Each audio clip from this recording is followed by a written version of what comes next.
Hello student, स्वागत है आपका हमारे channel smart study by Himanshu sir. We are going to discussing about of theorem and आज हम लोग देखेंगे कि प्रमेय जो कि हमारा नया चैप्टर स्टार्ट हो चुका है। 6.1 हमने कवर भी कर दिया है इसके पहले वीडियो में।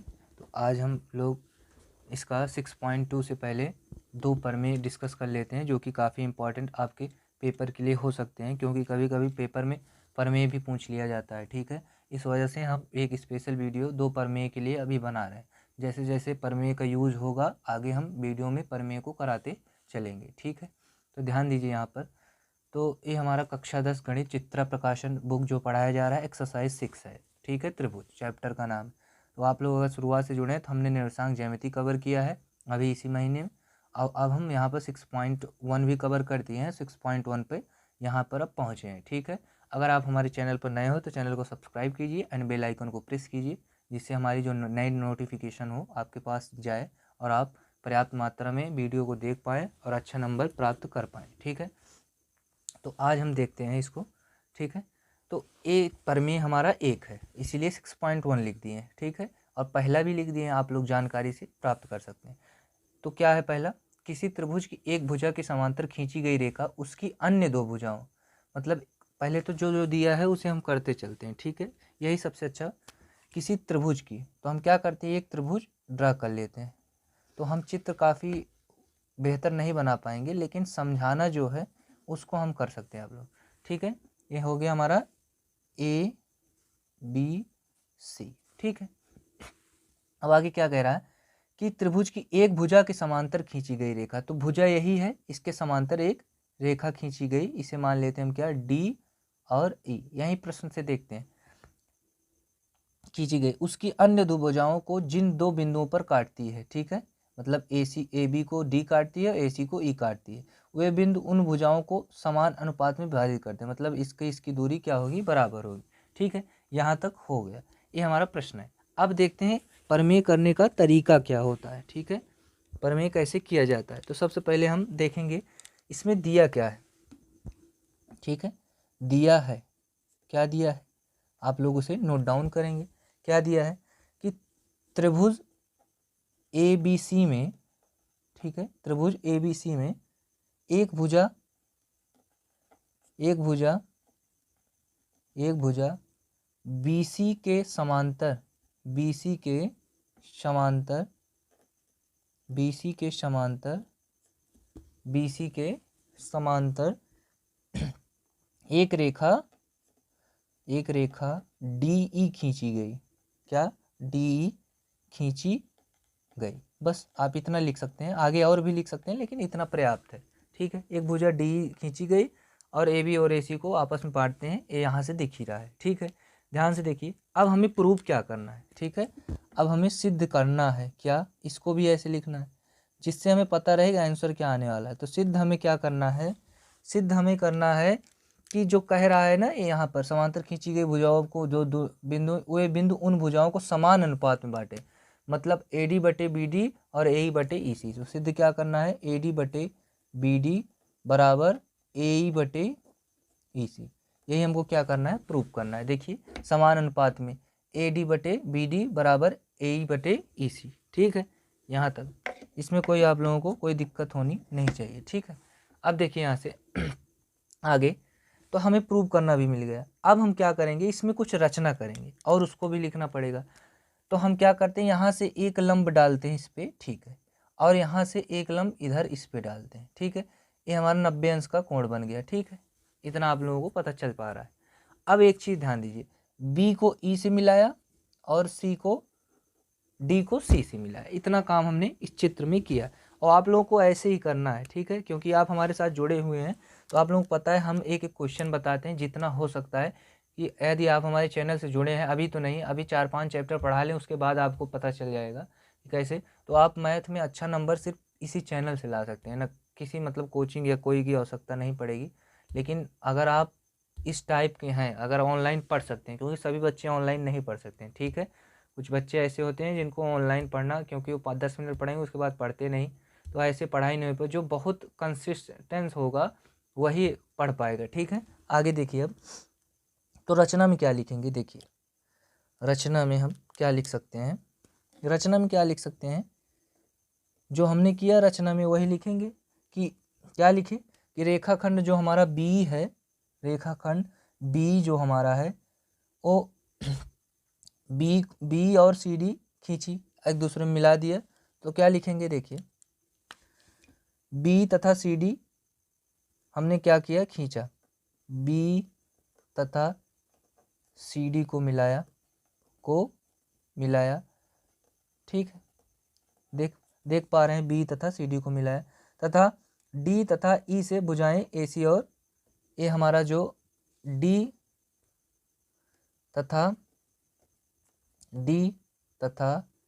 ई जो है हमारा से भुजा क्या हमारा भुजा ए सी तथा ए बी क्रमशः डी जी तथा ई एफ पर लंब है। ए सी ये सब लिखने वाली चीज़ है, ए सी तथा ए बी, ए सी तथा ए बी। देखिए ए सी जो है कहाँ गया, ए सी और ए बी किस पे लंब है, डी, इसको मान लेते हैं क्या, हम इसको क्या मान लें, एफ मान लेते हैं, इसे जी मान लेते हैं, तो डी जो हमारी है किस पे लंब है, ये पूरे के लिए लंब हमारा यही होगा। अभी आप लोग आगे देखेंगे ए बी पर क्रमशः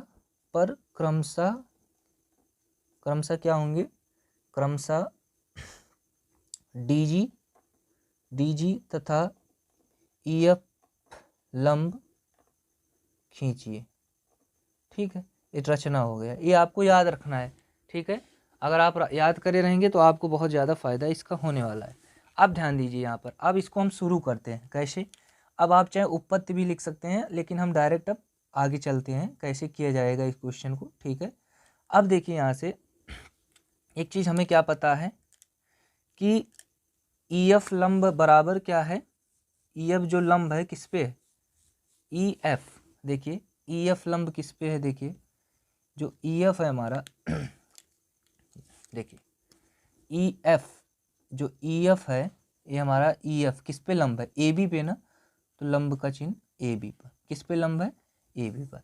अब इसी के अनुसार हम देखते हैं, तो क्या करते हैं, हम ले लेते हैं कौन सा त्रिभुज। एक चीज़ आप यहाँ नोट डाउन कर लीजिएगा बगल में, चलिए अभी आएगा, अगर वैसे पता होगा समकोण त्रिभुज का क्षेत्रफल क्या होता है, ठीक है, समकोण त्रिभुज का क्षेत्रफल क्या होता है, 1/2 लंबाई गुणे ऊंचाई, या लंब गुणे आधार, ठीक है, लंब गुणे आधार, ठीक है।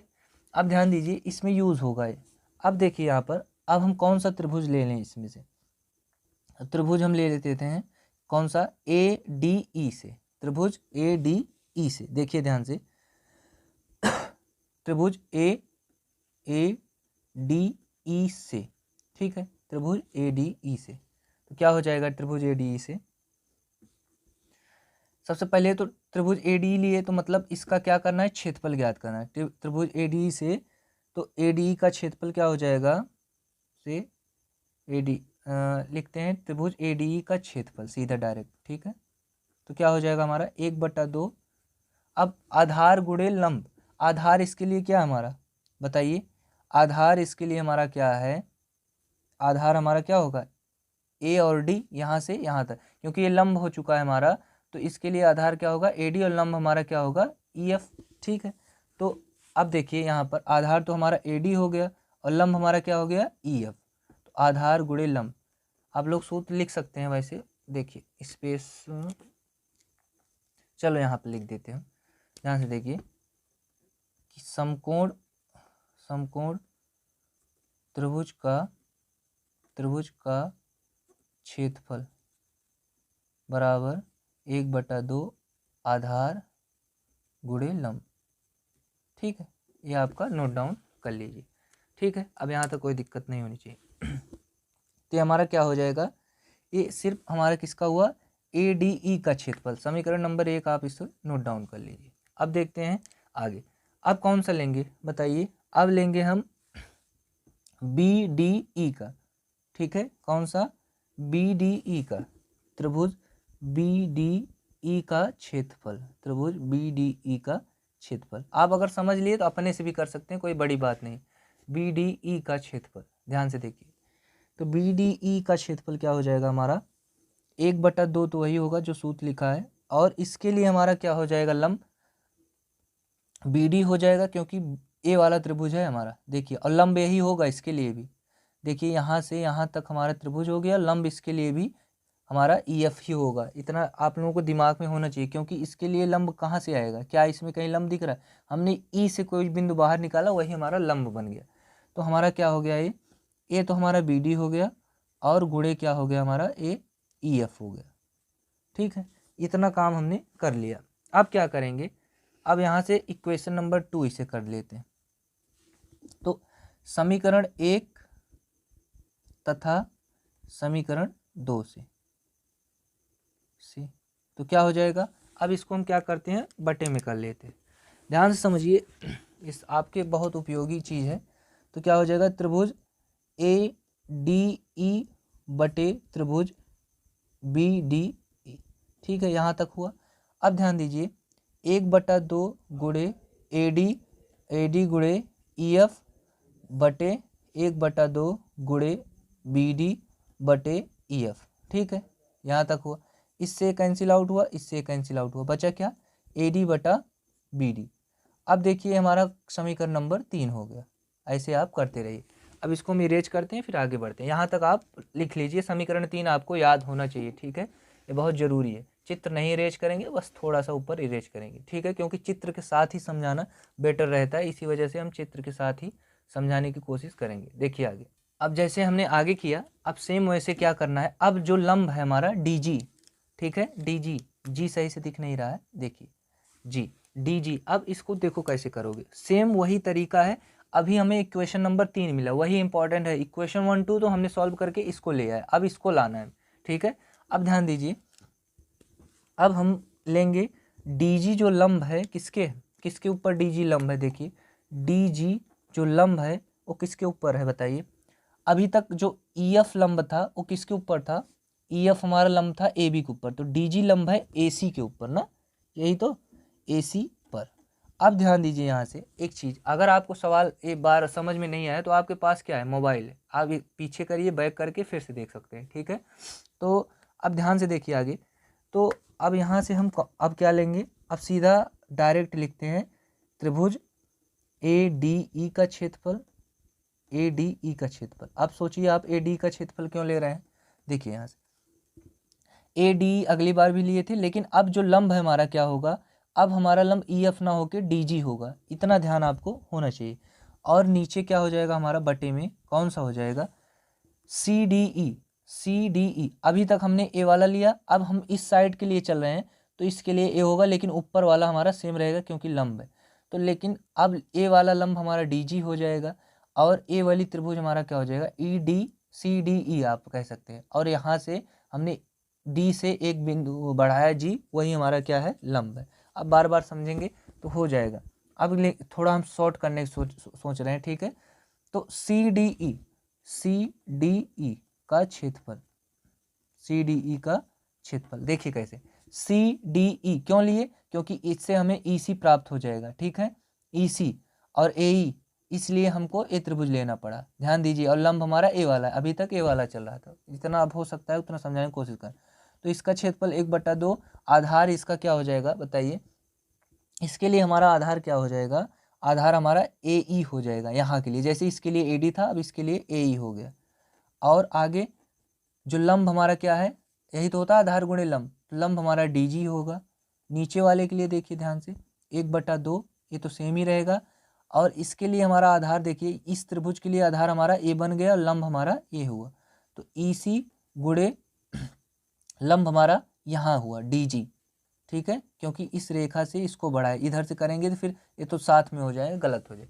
तो अब ध्यान दीजिए, एक आपको कैसे कई बार प्रैक्टिस करना पड़ेगा, तो उसके बाद ही आपको आएगा। ठीक है, तो इससे घबराइएगा ना, बार बार करने की कोशिश प्रयत्न कीजिए। ठीक है, जितनी बार how much you can effort then you can do. ठीक है, क्योंकि पढ़ाई है, आप लोगों को करना पड़ेगा। अब देखिए यहाँ से क्या क्या कट रहा है, ए कट गया, इससे ए कट गया। अब हमारा जो इसका क्षेत्रफल आया, ए डी का क्षेत्रफल बटे सी डी का क्षेत्रफल, वो हमारा क्या आ गया, ए ई बटे ई सी। इसको मान लो इक्वेशन नंबर कितना, 4th। अब equation number 3rd and 4th को कंपेयर कर लो। इक्वेशन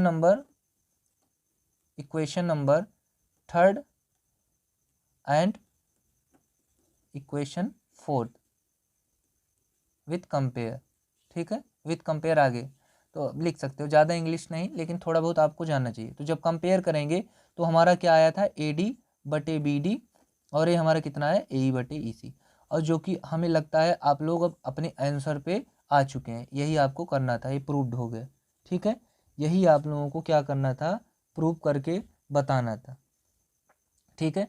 तो जो सिद्ध करना था हमने सिद्ध कर दिया, और इससे हमें देखिए ये थेल्स प्रमेय कहलाता है। एक चीज़ आप ध्यान दीजिए, हमने इतना पूरा बता दिया लेकिन आपको ये बताना भूल गया कि इसमें इसको क्या क्या कहते हैं। इसको देखो, पहली बात तो नीचे नोट डाउन कर देते हैं, आप लोग ध्यान से लिख लिए। ये तो हमारा पूरा पहला प्रमेय हो गया, और इतने बढ़िया समझाएं, आप लोग बस ध्यान से इसको पढ़िएगा बस। देखिए इसे हम कहते हैं थेल्स प्रमेय, थेल्स प्रमेय, थेल्स प्रमेय, या क्या कहते हैं, समानुपातिक, समानुपातिकता का प्रमेय, का प्रमेय, ठीक है। ये आपका प्रमेय फर्स्ट कंप्लीट होता हुआ, ठीक है, यही है हमारा प्रमेय, ध्यान दीजिए। और बहुत बढ़िया से करिए, क्योंकि बहुत जिससे इजी वे से हमने पढ़ाने की कोशिश की है। यदि आप सही से समझ पाएंगे कोई दिक्कत होने वाली नहीं है। अब हम नेक्स्ट प्रमेय पर चलते हैं। इसमें सिर्फ 2 ही प्रमेय डिस्कस करेंगे, क्योंकि एक साथ सब प्रमेय अगर पढ़ा देंगे तो आप 100% भूल जाओगे। इसी वजह से 2-3 करके हम 3-4 वीडियो में प्रमेय खत्म करने हैं, ठीक है। चलिए देखते हैं नेक्स्ट प्रमेय। अब यहाँ से देखिए हमारा सेकंड प्रमेय, सेकंड प्रमेय क्या कहता है, देखिए ये हमारा थेल्स प्रमेय का विलोम होता है, ठीक है। अब इसको ध्यान से देखिए, यदि कोई ऋजु रेखा एक त्रिभुज की 2 भुजाओं को समान अनुपात में विभाजित करती है। यदि कोई रेखा, ऋजु रेखा मतलब सीधी रेखा, अब हम एक त्रिभुज बना लेते हैं, पहले त्रिभुज की बात कर दी, तो हम क्या करते हैं, एक त्रिभुज ड्रॉ कर लेते हैं, ABC, सिंपल, हाथ से, कोई पटरी का यूज़ नहीं, क्योंकि चित्र बनाने में हमें नंबर नहीं मिल रहा। हाँ, इतना गड़बड़ भी न बनाइए कि देखने के बाद पता लगे कि इधर उधर रहे, लेकिन आप लोग ध्यान से बनाइएगा। अब ये काम चलाऊ है, ठीक है। तो इसमें क्या कह रहा है, कोई ऋजु रेखा है जो खींची गई, मान लो DE, और ये थेल्स प्रमेय का बिल्कुल विलोम है, यहाँ पे लिखा भी है। अब देखिए यहाँ से 2 भुजाओं को समान अनुपात में विभाजित करता है, ठीक है। एक त्रिभुज की 2 भुजाओं को समान अनुपात में, देखिए ये जो AD/BD होगा, AD = BD समान अनुपात में होगा, तो वह रेखा तीसरी भुजा के समांतर होती है। तो यही सिद्ध करना है, जो लास्ट में दिया वह रेखा तीसरी भुजा के समांतर, मतलब DE समांतर BC हमें क्या करना है, प्रूव करना है, ठीक है, जो लास्ट में दिया है। और बाकी ये सब हमारे इस क्वेश्चन को बताया है कि 2 भुजाओं के समान अनुपात में, ये इसको 20 से समान अनुपात में विभाजित करता है। अब सिंपल जो जो दिया है उसे लिखते हैं, ठीक है। तो ये बिल्कुल सेम ही है, बस थोड़ा सा अंतर है बस। तो दिया है क्या, अब दिया है, सबसे पहले हम लिखते हैं, ठीक है। दिया है क्या हमारा, त्रिभुज ABC भुजाओं में AB तथा AC, देखिए अब ऐसे अपने आप से लिख सकते हैं, त्रिभुज ABC में AB तथा AC को, देखिए AB तथा AC को, AB तथा AC को D तथा E बांटती है। D तथा E बिंदु क्या करती है, एक दूसरे को, D तथा E बिंदु इन्हें काटती है या बांटती है। इसको आप लिख सकते हैं, ठीक है, अपने मन से, इसी चित्र को देख के। अब हमें प्रूव क्या करना है, अब प्रूफ भी दिया है तो वह तीसरी भुजा के समांतर होगा, मतलब BC के समांतर DE, यही हमें क्या करना है, प्रूव करना है, ठीक है। क्या करना है, प्रूव करना है। तो सिद्ध क्या करना है, सिद्ध करना है, क्या करना है, सिद्ध कह रहा है कि तीसरी भुजा के समांतर, मतलब BC जो समांतर होगी किसकी, DE, या DE समांतर होगी किसकी, BC की, ये आप कर सकते हैं। तो यहाँ से ध्यान दीजिए, एक हम रेखा यहाँ से लेंगे, एक अपने हिसाब से एक बिंदु हम यहाँ से लेते हैं, क्या उसे कह देंगे E', ठीक है, E' ले रहे हैं। ये किस लिए ले रहे हैं, रचना में आप लिख सकते हैं कि D से E' को बढ़ाया, रचना में आप लिख सकते हैं कि D को E' पे बढ़ाया। तो लिखने की आवश्यकता वैसे नहीं है, रचना लिखना चाहें तो लिख लीजिए, रचना D को E' तक बढ़ाया, अपने मन से रचना किया है, ठीक है। क्यों कि अभी ऐसे ही हम प्रूव कर पाएंगे इसे, ठीक है। अब यहाँ से देखिए यहाँ से, अब देखिए यहाँ से हम कैसे करेंगे इसे, ध्यान से देखिए। अब यहीं से स्टार्ट होता है जो हमारा काम था। मैं बहुत मतलब शॉर्ट करके आपको बताना चाहता हूँ, ज़्यादा किताबी ज्ञान लेने से कोई मतलब नहीं। अगर सब किताब से ही पढ़ के खुद पढ़ लेते तो फिर किसी को ना कोचिंग ना स्कूल की कोई ज़रूरत नहीं होती, किताब लेके खरीद के घर पे पढ़ लेते। तो इसी वजह से किताब के चक्कर में मत पड़िए, जितना हम बताने की कोशिश करें बस आप उतना ध्यान दीजिए। देखिए यहाँ से अब क्या है कि BC समांतर, हम देखिए ए इसके समांतर है कि नहीं, तो DE' समांतर किसके है, सॉरी एक DE' समांतर किसके, हमारा BC के। तो जब DE' समांतर है BC के तो हम क्या करेंगे, थेल्स प्रमेय से, थेल्स प्रमेय लगा सकते हैं, समांतर है क्योंकि एक भी भुजा अगर उसके समांतर होती है तो हम प्रमेय, थेल्स प्रमेय लगा। थेल्स प्रमेय से क्या हो जाएगा, थेल्स प्रमेय से AD बटे BD और बराबर, इससे मतलब नहीं, अभी हमारा A है तो AE' बटे EC, सॉरी E', अभी इससे मतलब नहीं, जब इसको समांतर लेंगे तब इससे कोई लेन देन मतलब होगा।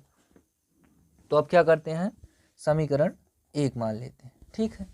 अब आगे, अब हम एक बार लेते हैं किसको, DE समांतर किसके, BC के। DE समांतर, ये यहाँ पर BC कर देना, DE समांतर BC, अभी इसको लिए थे अब इसको ले रहे हैं। तो ये तो हमें दिया भी है क्या, AD बटे BD, ये तो सेम ही रहेगा, बराबर क्या हो जाएगा AE, अब E' की जगह हमारा ए हो जाएगा AE, डायरेक्ट यहाँ से यहाँ तक EC, ये हमारा इक्वेशन नंबर 2 हो जाएगा, ठीक है। अब यहाँ से देखिए equation number first and second compare with,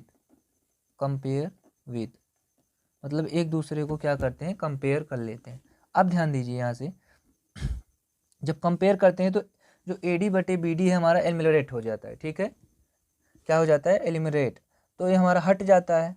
तो अब देखिए यहाँ से इससे कैंसिल आउट हुआ तो बचा क्या हमारा, AE' बटे E', और बराबर AE बटे EC, ठीक है।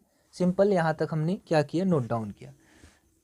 अब ऐसे आप समझते रहिए, ठीक है, इसमें कोई दिक्कत होने वाली है, लास्ट में हम और समझाने की कोशिश करेंगे, क्योंकि हमें पता है, हमने भी पढ़ा है कहाँ प्रॉब्लम आप लोग फेस कर सकते हैं, उतना हम बताने की कोशिश करेंगे जहाँ तक हम। तो अब यहाँ तक आपने देख लिया। अब इसमें क्या करना है, ये जो दो पक्ष हैं इन दोनों पक्षों में एक को जोड़ देना, दोनों पक्षों में एक जोड़ने पर, ठीक है। Add the value of one add both side, ठीक है, अगर इंग्लिश में लिखना चाहे, दोनों पक्षों में एक जोड़ने पर, ठीक है। The value of one add both side, ठीक है, दोनों पक्षों में जोड़ने पर तो क्या हो जाएगा, देखिए AE' बटे E', +1, और इधर क्या है AE बटे EC +1। अब इससे क्या होगा, अब ये आपको बताते हैं। देखिए अब इसका जब E' हमारा एलसीएम बन गया तो ऊपर क्या बचा, AE' प्लस E' ऊपर चला जाएगा, बराबर इधर क्या बचा, जब E' हमारा एलसीएम हो तो AE तो बचा लेकिन प्लस EC हमारा ऊपर गया, इतना ध्यान दीजिए। अब इससे फ़ायदा हमको क्या है, देखिए AE' यहाँ से यहाँ तक की दूरी, E' यहाँ से यहाँ तक की दूरी, मतलब किसके बराबर, AC के बराबर ना, ध्यान दीजिए, यहाँ से यहाँ तक की दूरी और यहाँ से यहाँ तक की दूरी दोनों मिला के तो AC बने हैं। मान लो ये 5 है, 6 है, 6 5 11, तो पूरा तो AC हुआ, तो इसके जगह पर हम AC लिख देंगे और यहाँ पर E' बचेगा ही। अब ध्यान दीजिए AE से लेकर EC तक की पूरी दूरी क्या हो गई, AC। जब AE में EC जोड़ दिए तो पूरा दूरी किसके बराबर आ गया, AC के बराबर आ गया, ठीक है, ये हमारा AC आ गया। और नीचे क्या बचा, EC, इससे हमारा कट जाएगा ऊपर से ऊपर, और तो बचा क्या हमारा E'